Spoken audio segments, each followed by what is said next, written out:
साथियों, 15 जून से शुरू हो रही है पीएससी प्री, व्यापम और पीएससी मेंस की सेपरेट क्लासेस साकार एकेडमी में शाम 5 बजे से। ये क्लासेस अवेलेबल हैं ऑनलाइन, ऑफलाइन और लाइव। ऑफलाइन क्लासेस करने के लिए आप आइए साकार एकेडमी के क्लासरूम में और टीचर से अपने doubt on the spot solve कराइए। अगर आप लाइव क्लासेस लेते हैं तो क्लासरूम क्लासेस के साथ ही आप अपने मोबाइल पे उसी टाइम पे क्लास का मजा ले सकते हैं और साथ ही साथ चैट बॉक्स में अपने डाउट सॉल्व कर सकते हैं। रिकॉर्डेड क्लासेस अवेलेबल हैं साकार एकेडमी के ऐप पे। क्लासेस सब्सक्राइब कीजिए और जब चाहे जहां चाहे क्लासेस का मजा उठाइए। दोस्तों, ये क्लासेस सर्कुलर फैशन में चलेंगी, यानी एक बार में एक पूरा सब्जेक्ट कवर होगा तभी दूसरा सब्जेक्ट स्टार्ट होगा। अगर आपका कोई क्लास या कोई सब्जेक्ट छूट जाता है तो वापस घूम करके जब वो सब्जेक्ट आता है तो आप उसकी क्लासेस कर सकते हैं और अपनी तैयारी मुकम्मल कर सकते हैं। यानी आप किसी बैच से नहीं बंधे हैं, बल्कि साकार एकेडमी के साथ आपका कमिटमेंट है और हम आपकी तैयारी पूरा करा के देंगे। तो दोस्तों, सफलता की ओर कदम बढ़ाइए, साकार एकेडमी के साथ आइए। Thank you. Hello friends, welcome to Sakar Academy. दोस्तों, निबंध एक ऐसा पेपर है जो आपके पीएससी सिलेक्शन को फाइनल कर सकता है। यानी आपने यहां पे अच्छा परफॉर्म किया, आपको थोक के भाव में नंबर मिलेंगे और सटाक से सिलेक्शन होगा। लेकिन दोस्तों, निबंध जो है वो किसी लॉन्ग आंसर की तरह नहीं है कि इसमें पॉइंट पॉइंट लिखा और खूब सारी बातें एक साथ रख दी और एकदम धड़ाधड़ नंबर मिल गया, सारा काम हो गया। ठीक है, निबंध लिखना जो है अपने आप में एक कला है और इस कला को हमको एकदम करीने से संवारना पड़ता है, ध्यान देना पड़ता है। तो इन चीजों को ध्यान में रखते हुए हम लोग निबंध की चर्चा कर रहे हैं। मैंने आपको पहले भी बताया था, निबंध जो है 2 भागों में होता है और आपको प्रत्येक भाग में 4 टॉपिक में से 2 टॉपिक पे 750 शब्दों का निबंध लिखना रहता है, 750 वर्ड्स। ठीक है, हम लोगों ने पहले 2 टॉपिक देखे हैं, आज तीसरा टॉपिक देखेंगे, रूस यूक्रेन युद्ध और इसमें संयुक्त राष्ट्र संघ की भूमिका। ठीक है, करंट में ये बहुत ज्यादा चर्चा में रहा है, रूस यूक्रेन युद्ध और संयुक्त राष्ट्र संघ की भूमिका, Russia Ukraine war, role of United Nations Organization. दोस्तों, यहां पे निबंध का टॉपिक जो है बहुत ही स्लिपरी है। आप लोगों को ध्यान रखना है, निबंध रूस यूक्रेन युद्ध पे नहीं है, वो टॉपिक का सिर्फ एक हिस्सा है।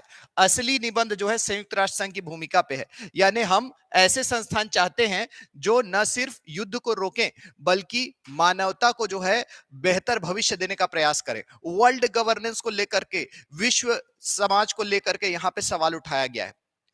और यहां पर भारत की भूमिका को लेकर के आप बहुत ज्यादा इमोशनल नहीं होंगे क्योंकि ये अंतरराष्ट्रीय संबंध से जुड़ा हुआ है, एक संकट से जुड़ा हुआ है। आपको संकट और उसमें आपका एक वैश्विक संगठन यूनाइटेड नेशंस ऑर्गेनाइजेशन, संयुक्त राष्ट्र संघ की भूमिका के ऊपर में चर्चा करना है। ठीक है, तो फोकस को ध्यान में रखेंगे और उस हिसाब से निबंध लिखने के लिए कोशिश करेंगे।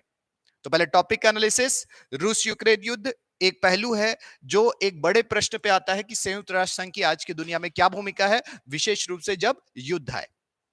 तो मैं आपको बैकग्राउंड बता दूं, और द्वितीय विश्व युद्ध हुआ 1939 से 45 के बीच में, 2 करोड़ से भी ज्यादा लोगों की जान गई, भयानक तबाही मची और परिणाम ये निकला कि दुनिया में इस तरह की तबाही फिर ना हो। तो 1945 में हमने यूनाइटेड नेशंस ऑर्गेनाइजेशन, संयुक्त राष्ट्र संघ की स्थापना की। ये दुनिया के लगभग सभी देशों को शामिल करता है, 2-4 को छोड़ के। और यहां पर जो है यूनाइटेड नेशंस दुनिया के सभी देशों को आपस में संवाद करने का मंच उपलब्ध कराता है ताकि देश आपस में जुड़े और देशों के बीच सहमति बढ़े, युद्ध जैसी विभत्स और भयानक घटना फिर से ना हो, लोग शांतिपूर्ण जीवन जिए। यूनाइटेड नेशंस के ढेर सारे भाग होते हैं। एक होता है United Nations general assembly. General assembly मतलब सामान्य सभा, महासभा। जनरल असेंबली जो है ये न्यूयॉर्क में बैठती है, इसमें दुनिया के सभी देश पार्टिसिपेट करते हैं, दुनिया की संसद की तरह। ठीक है, घुलने मिलने का, एक दूसरे को जानने का, समझने का, इससे अच्छा कहां मौका मिल सकता है। यूनाइटेड नेशंस का दूसरा पार्ट है यूनाइटेड नेशन सिक्योरिटी काउंसिल, संयुक्त राष्ट्र सुरक्षा परिषद। सुरक्षा परिषद जो है ये एक कार्यवाही करने वाला संगठन है और कहीं भी संकट या आपका युद्ध जैसी घटनाएं होती है उनको रोक करके शांति और व्यवस्था बनाए रखने के लिए सुरक्षा परिषद को बनाया गया है। इसमें 5 स्थायी सदस्य हैं जो कि 5 देशों का प्रतिनिधित्व करते हैं और 10 अस्थायी सदस्य जो हैं प्रत्येक 2 साल के लिए चुने जाते हैं। इनको संयुक्त राष्ट्र महासभा चुनती है। ये जो है दुनिया भर में शांति मिशन स्थापित करते हैं ताकि युद्धों को रोका जा सके और युद्ध को बढ़ावा देने वाले देशों के खिलाफ ये सैंक्शंस भी लगाते हैं, जैसा कि रूस यूक्रेन युद्ध में रूस के ऊपर सैंक्शंस लगाए गए हैं क्योंकि उसने आक्रमण के प्रारंभ किया है। ठीक है, आक्रमण की शुरुआत की है। इसके अलावा संयुक्त राष्ट्र संघ में संयुक्त राष्ट्र मानवाधिकार काउंसिल, संयुक्त राष्ट्र सामाजिक आर्थिक विकास से संबंधित काउंसिल, ये सारी संस्थाएं भी होती है। एक अंतरराष्ट्रीय न्यायालय भी होता है जिसमें न्यायाधीश जो हैं वो अंतरराष्ट्रीय विवाद के मुद्दों को सुलझाते हैं। इसके अलावा कई विशेषज्ञ अभिकरण हैं यूनाइटेड नेशंस के पास, जो विभिन्न मामलों में जो है देशों को विशेषज्ञ सलाह उपलब्ध कराते हैं और अंतरराष्ट्रीय सहमति को बढ़ाते हैं। बहुत सारी परिपाटियां, बहुत सारे कन्वेंशंस बने हैं जिनके माध्यम से हम लोग विभिन्न लक्ष्यों को हासिल करने के लिए देशों के बीच में सहयोग बढ़ाते हैं। उसका एक उदाहरण है United Nations framework convention on climate change. जलवायु परिवर्तन से लड़ने के लिए, पर्यावरण को सुरक्षित बनाए रखने के लिए हम लोगों ने यूनाइटेड नेशंस के तत्वावधान में ये यूएनएफसीसीसी का निर्माण किया है, जो कि कार्बन इमिशन को रोकने और आपका ग्लोबल वार्मिंग, वैश्विक तापन को रोकने और जलवायु परिवर्तन को रोक करके दुनिया में आपका प्राणियों के जीवन को सुरक्षित रखने के लिए प्रयास कर रहा है। तो जो चीजें मैंने बताई ये यूनाइटेड नेशंस के महत्व के ऊपर है। ठीक है, सभी देशों के बीच शांति और सहमति बना रहे। पर आपको निबंध किसी एक चीज पे नहीं लिखना, बल्कि सभी चीजों को कंबाइन करके लिखना है, और आपका लिमिट है 750 शब्द, इसलिए सावधानी, बहकना नहीं है। जैसे भारत ने रूस यूक्रेन युद्ध पे बहुत ही सावधान तरीके से नीति बनाई, वैसे ही हम लोग को सावधानी करके यहां पे लिखना पड़ेगा। चलिए स्टार्ट करते हैं। रूस यूक्रेन युद्ध, ठीक है। इंट्रोडक्शन, मेन कंटेंट और आपका एंडिंग, ठीक है। भूमिका, मुख्य भाग, उपसंहार, इस तरह से हम लोग इसको बांटेंगे। भूमिका आपकी कैसे भी हो सकती है, आप सीधे यूक्रेन संकट से उठा सकते हैं, या फिर आप युद्ध की विभीषिका को बता सकते हैं, या फिर आप ये भी बता सकते हैं कि आपका जो है शांति जो है किस तरह से मानव लोगों के मनुष्य जीवन का जो है सार तत्व है ना। तो मैं जो है निबंध शुरू करना पसंद करता हूं करंट कंटेंट से, है ना। तो भूमिका में हम लोग थोड़ा करंट चीजों को उठाएंगे। स्टार्ट करते हैं। 24 फरवरी 2022, इतिहास का ऐसा काला दिन जो आधुनिक विश्व में युद्ध, विभत्स और हिंसा के लिए जाना जाएगा। दोस्तों, यही वो दिन है जिस दिन रूसी संघ या रूस की सेनाओं ने यूक्रेन के ऊपर आक्रमण किया और यूक्रेन को एक दर्दनाक युद्ध में झोंक दिया। यद्यपि यूक्रेन और रूस का संघर्ष पहले से चला आ रहा था, तथापि रूस इस तरह का कदम उठाकर दुनिया को चौंका देता है। सड़क पे गुजरते हुए टैंक, हवाई हमले, सड़कों पे बिछी लाशें, तबाह अर्थव्यवस्था, युद्ध का यह विभत्स मंजर हमें बार बार यह याद दिलाता है कि शांति हमारे लिए कितनी जरूरी है। हमें बार बार यह याद दिलाता है कि युद्ध का परिणाम सिर्फ विनाश होता है। युद्ध का परिणाम, युद्ध को कभी भी महिमा मंडित नहीं किया जा सकता। यह है इंट्रोडक्शन, जो मेरा एक विचार है। आप ऐसा भी इंट्रोडक्शन लिख सकते हैं कि शांति, बुद्ध ने शांति का, बुद्ध इस धरती पर आए और उन्होंने शांति का संदेश दिया। शांति ही वो व्यवस्था है जिसमें मनुष्य की प्रतिभाएं विकसित होती हैं, लोगों का जीवन, लोगों का के बीच प्रेम, सद्भाव, ऐसे सकारात्मक भावनाएं विकसित होती हैं, और हमारे विश्व को इन्हीं भावनाओं की जरूरत है। पर इन भावनाओं को कुचलते हुए रूसी सेनाओं ने जब यूक्रेन पे हमला किया और रूस यूक्रेन युद्ध की शुरुआत की, तो हमारी मानवता कराह उठी, शांति व्यवस्था नष्ट हो गई। और यह सवाल है दुनिया के सभी देशों के सामने कि क्या इस तरह से युद्ध दुनिया के अंदर शांति और मानवता को कुचलता रहेगा? Question mark. भूमिकाएं छोटी होती हैं और भूमिकाएं आपका एक शांति को तोड़ती हैं, है? निबंध लिखने वाले और पढ़ने वाले के मन के बीच में जो गैप है उसको बांधने का काम, उसे पुल बनाने का काम करती है भूमिका। ठीक। सेकंड पैराग्राफ से हम रूस यूक्रेन युद्ध या यूनाइटेड नेशंस किसी भी एक टॉपिक उठा करके शुरू कर सकते हैं। तो मेरी पसंद तो रूस यूक्रेन युद्ध है, क्योंकि मैंने उसी से स्टार्ट किया है। तो मेन बॉडी में मैं पहले रूस यूक्रेन युद्ध लूंगा। रूस यूक्रेन युद्ध आधुनिक युद्धों के इतिहास में तकनीकी का बड़ा रोल रहा है, या तकनीकी का बड़ा महत्व रहा है। जैसे जैसे तकनीकी विकसित हुई है, युद्ध की संहारक क्षमता बढ़ी है। जहरीली गैसें, न्यूक्लियर हथियार और आपका ऑटोमेटिक मशीन गन्स, हवाई जहाज, इन सब ने मनुष्य की तबाही मचाने की क्षमता को कई गुना बढ़ा दिया है। मनुष्य आज के समय में अपनी तकनीकी सक्षमता के माध्यम से इतना ताकतवर हो चुका है कि वो एक मनुष्य एक बटन दबा करके अपने मिसाइल्स के द्वारा, हवाई हमले के द्वारा, ड्रोन हमले के द्वारा लाखों लोगों की जान ले सकता है। बार बार युद्ध हमें यह याद दिलाता है कि तबाही जो है वो हमारे दरवाजे पे खड़ी है। रूस ने 24 फरवरी को जब यूक्रेन पे हमला किया तो तबाही का यही मंजर देखने का हमें मौका मिला। रूस ने अपनी शक्तिशाली सेना के माध्यम से एक कमजोर देश यूक्रेन पे आक्रमण किया। रूस के इरादे थे कि यूक्रेन को यूरोपियन यूनियन में शामिल होने से रोका जाए, यानी रूस ने एक संप्रभु राष्ट्र के एक संप्रभु फैसले को ललकारा है। रूस ने अपने ताकत के दम पे यूक्रेन की जनता को नुकसान पहुंचा करके, यूक्रेन के इच्छा शक्ति को तोड़ करके और उनके ऊपर अपना नियंत्रण स्थापित करने का एक प्रयास किया है, जो कि सिर्फ शक्तिशाली के द्वारा एक कमजोर को नुकसान पहुंचाने के नजरिए से ही देखा जा सकता है। रूस यूक्रेन युद्ध, यहां पे पैराग्राफ चेंज कर सकते हैं। रूस यूक्रेन युद्ध आधुनिक समाज की वो त्रासदी है जो हमें बार बार याद दिलाती है कि मानवता युद्ध से हमेशा तकलीफ पाती है, प्रभावित होती है। और युद्ध जो है, क्यों हमें ये नहीं भूलना चाहिए कि युद्ध एक खतरनाक युद्ध एक खतरनाक प्रक्रिया है जिसके परिणाम कभी भी सार्थक नहीं होते, चाहे वो जीतने वाला मुल्क हो चाहे हारने वाला। रूस ने यूक्रेन पर हमला करके यह साबित कर दिया है कि विदेश नीति के रूप में युद्ध आज भी जारी है और विदेश नीति के इस हथियार को अब समय के साथ बेकार हो जाना चाहिए था। ठीक है, अब आप थोड़ा यहां पे पैराग्राफ खत्म करके युद्ध के थोड़ा सा प्रभाव बताएंगे कि क्या हो रहा है। ठीक है, तो रूस ने जब यूक्रेन पे हमला किया तो रूस ने जब यूक्रेन पर हमला किया तो रूसी सेनाओं के हथियारों की वजह से भारी संख्या में यूक्रेन में जनहानि हुई। इंफ्रास्ट्रक्चर, अर्थव्यवस्था का नाश हो गया। यूक्रेन की अर्थव्यवस्था अपने पुरानी अर्थव्यवस्था के आधी से भी कम रह गई है। यूक्रेन के लोग दवाइयों और जरूरी सामानों, भोजन के लिए तरस रहे हैं। रूस ने यूक्रेन को चारों तरफ से घेर रखा है। नौसैनिक नाकाबंदी कर दी गई है। हवाई हमले किए जा रहे हैं। पुलों और अस्पतालों, गोदामों, दुकानों को तोड़ा जा रहा है और संगठित तरीके से यूक्रेन की जनता को प्रताड़ित करके रूस जो है उसके ऊपर अपना इच्छा शक्ति को थोपना चाहता है। इस तबाही ने यूक्रेन के अंदर एक नया जज्बा पैदा किया है। यूक्रेन ने भी जवाबी कार्यवाही में गुरिल्ला युद्ध की प्रणाली अपनाई है और आपका छुप करके, घात लगा करके हमला कर रहा है। ड्रोन हमलों का इस्तेमाल करके, जेवलिन मिसाइलों का इस्तेमाल करके संगठित रूसी सेना के ऊपर यूक्रेन ने हमले किए हैं और एक कमजोर देश होने के बावजूद भी अपनी इच्छा शक्ति के दम पर यूक्रेन टिका हुआ है। अब पैराग्राफ चेंज करेंगे, बताएंगे यूक्रेन को सपोर्ट कहां से मिल रहा है। तो यूक्रेन को दुनिया भर के आम जनता ने सराहा है, उनकी हिम्मत को सपोर्ट किया। यूक्रेन के राष्ट्रपति व्लादिमीर जेलेंस्की की हिम्मत को और अपनी जनता के नेतृत्व को सराहा गया है। दुनिया भर की जनता न सिर्फ इनका सहयोग कर रही है, बल्कि विकसित देशों ने, विशेष रूप से यूरोपियन यूनियन और अमेरिका ने हथियारों के माध्यम से यूक्रेन की सहायता की है। रूस के ऊपर आर्थिक प्रतिबंध लगा दिए गए हैं। रूस को अंतर्राष्ट्रीय बैंकिंग व्यवस्था से बाहर कर दिया गया है। रूस की अर्थव्यवस्था को ब्लॉकेट कर दिया गया है। वैश्विक कंपनियां अपने निवेश वहां से निकाल रही हैं। रूस को जो है पराया या कि एक अछूत देश की तरह ट्रीट किया जा रहा है।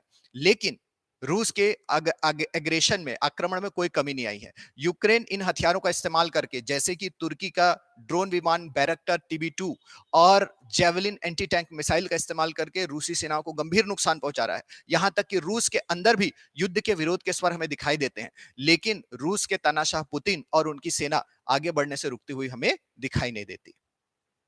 अब यूनाइटेड नेशन, दोस्तों, ऐसे समय में हमें उस संस्था की याद आती है जिसका निर्माण विशेष रूप से युद्ध रोकने के लिए और लोगों को शांतिपूर्ण और समृद्ध जीवन उपलब्ध कराने के लिए किया गया था। जी हां, 1945 में संयुक्त राष्ट्र संघ की स्थापना युद्ध की इस विभीषिका से लोगों को बचाने के लिए की गई थी। द्वितीय विश्व युद्ध की महान विभीषिका और 2 करोड़ लोगों की लाशों के ऊपर 1945 में हमने शांति का ये स्तंभ तैयार किया था, जिसे यूनाइटेड नेशंस ऑर्गेनाइजेशन कहा जाता है, जिसे संयुक्त राष्ट्र संघ कहा जाता है। संयुक्त राष्ट्र संघ का उद्देश्य था कि दुनिया के सभी देशों को अपनी बात रखने का मौका संयुक्त राष्ट्र संघ की महासभा, यहाँ संयुक्त राष्ट्र संघ की पंचायत में मिले और सब जो हैं अपने झगड़े संयुक्त राष्ट्र संघ के तत्वावधान में सुलझाएं।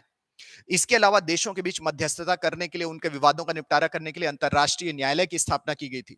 संयुक्त राष्ट्र सुरक्षा परिषद की स्थापना की गई थी ताकि अंतरराष्ट्रीय संकटों और युद्धों के मामलों में दुनिया के सैनिक दृष्टि से जो सबसे ताकतवर देश हैं, इनको जो है आपका यहां पर इन सभी देशों के द्वारा शांति और व्यवस्था स्थापित की जा सके। संयुक्त राष्ट्र के जो शांति रक्षक हैं, पीस कीपर्स हैं, वो दुनिया भर की सेनाओं से आने वाले वो लोग हैं जो शांति की रक्षा के लिए दुनिया भर में संगठित शक्तियों से टक्कर लेते हैं। भारतीय सिपाहियों ने लंबे समय तक शांति रक्षा की भूमिका निभाई है। सूडान, कांगो, लेबनान इत्यादि क्षेत्रों में आज भी भारतीय सैनिक जो हैं वो दुनिया की शांति को बचाने के लिए डटे हुए हैं। ठीक है।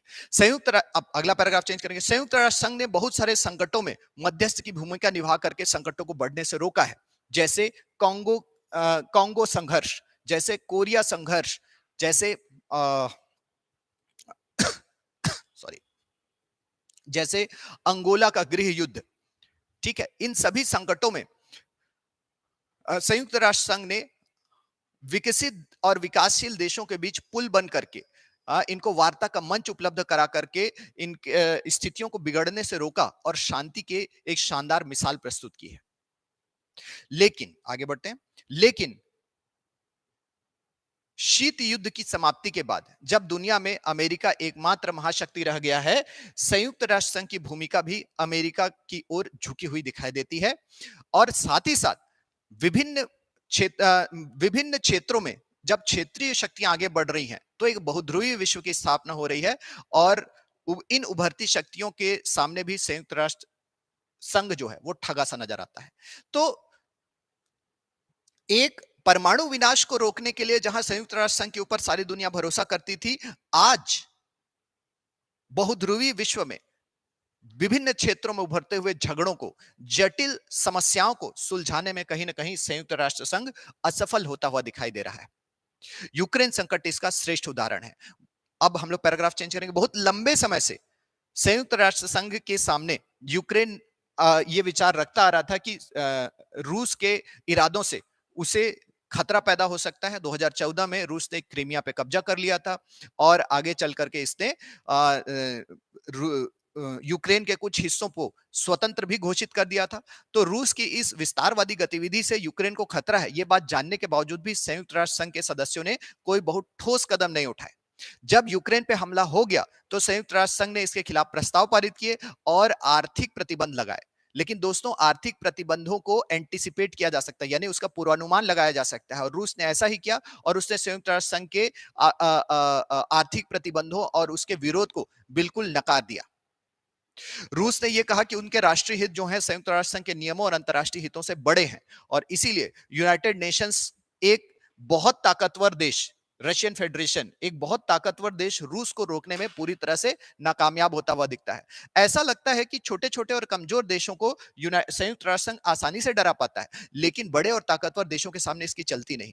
अगर आपके पास न्यूक्लियर बम है, अगर आपके पास पेट्रोलियम और नेचुरल गैस के बड़े भंडार हैं जिन पे दूसरे देश निर्भर हैं, अगर आपके पास पर्याप्त विदेशी मुद्रा है, सोना है, तो आप जो है कभी न कहीं यूनाइटेड नेशंस के दबाव से बच सकते हैं। तो ये तो बात हुई कि दुनिया, ये तो ऐसा ही हो गया ना कि दुनिया में एक पंचायत है और ताकतवर व्यक्ति उस पंचायत की बात ही नहीं सुन रहा है। अब अंतिम भाग कि हमें करना क्या चाहिए। सुझाव यह है कि रूस यूक्रेन युद्ध ने हमें बता दिया है कि संयुक्त राष्ट्र संघ की भूमिका को और शक्तिशाली बनाने की जरूरत है। इसके लिए हमें संयुक्त राष्ट्र संघ के सुरक्षा परिषद में विस्तार करना होगा और भारत जैसे उभरती अर्थव्यवस्थाओं को शामिल करके वीटो पावर देना होगा, ताकि संयुक्त राष्ट्र संघ अपने सैनिक और राजनीतिक कूटनीतिक शक्ति को बहुत ताकतवर बना सके। इसके साथ में हमको यह भी प्रयास करना पड़ेगा कि संयुक्त राष्ट्र संघ के पास अपनी एक स्वतंत्र संयुक्त सेना हो जो कि दूसरे देशों के ऊपर दबाव डाल सके। इसके साथ साथ संयुक्त राष्ट्र संघ के आर्थिक कार्यवाही को हमें कानूनी दर्जा देने की जरूरत है ताकि आर्थिक प्रतिबंध बहुत ताकतवर हो सके। इसके साथ साथ हमें कमजोर देशों की मदद के लिए और कमजोर देशों की शक्ति बढ़ाने के लिए हमें एक अंतरराष्ट्रीय ढांचा बनाना होगा कि जिसमें एक निश्चित कमजोर देशों को शामिल करके हम जो है इनको ऐसी सुविधाएं उपलब्ध करा सकें कि वो कहीं ना कहीं अपनी तकलीफ को बता सकें और उनकी रक्षा के लिए कोई ना कोई सेना तैयार हो। संयुक्त राष्ट्र संघ की भूमिका को और व्यापक बनाने के लिए वैश्विक लोगों के बीच संयुक्त राष्ट्र संघ को जाना होगा और अपनी भूमिका को स्पष्ट करना होगा ताकि सीधे आम जनता से जो है संयुक्त राष्ट्र संघ को शक्ति मिले और वो दुनिया के देशों और स्वार्थी तत्वों और तानाशाहों के हाथ का खिलौना बन के न रह जाए, बल्कि इन तानाशाहों को जनता के माध्यम से दबाव में लाने की ताकत यूनाइटेड नेशंस या संयुक्त राष्ट्र के पास हो। संयुक्त राष्ट्र संघ जो है, ये एक ऐसी संस्था है जो देशों की सरकारों पर टिकी है। आखिर आम जनता ही सरकारों को बनाती है और समाप्त करती है, तो क्यों ना यूनाइटेड नेशन संयुक्त राष्ट्र संघ आम जनता के बीच में जाए और वो ताकत हासिल करे जो कि संयुक्त राष्ट्र संघ को मिलनी चाहिए। अब उपसंहार में आएगा, युद्ध एक बड़ी विभीषिका है। इसका अंत करने के लिए ही हमने संयुक्त राष्ट्र संघ जैसी संस्था बनाई थी। इस संस्था को अब अपनी भूमिका को स्वीकार करने से अ, अ, इस भूमिका को स्वीकार करने के लिए आगे बढ़ना चाहिए और न सिर्फ सरकारों बल्कि आम जनता के दिल में जगह बना करके, आम जनता की शांति की इच्छा को हथियार बना करके इन युद्धों को, इन युद्ध की अग्नि के ऊपर शांति का पानी फेंकने का प्रयास करना चाहिए। दुनिया के सामाजिक आर्थिक विकास के माध्यम से, जन जागृति के माध्यम से, लोगों के माध्यम से हमें शांति और सौहार्द को बढ़ाने की जरूरत है। पीपल टू पीपल कनेक्टिविटी और डिप्लोमेसी को अपनाने की जरूरत है। असल में लोगों के पास संयुक्त राष्ट्र संघ की ताकत का आधार है और इसी से हम एक बेहतर दुनिया बनाएंगे। इसी के साथ दोस्तों ये टॉपिक समाप्त होता है। Thank you.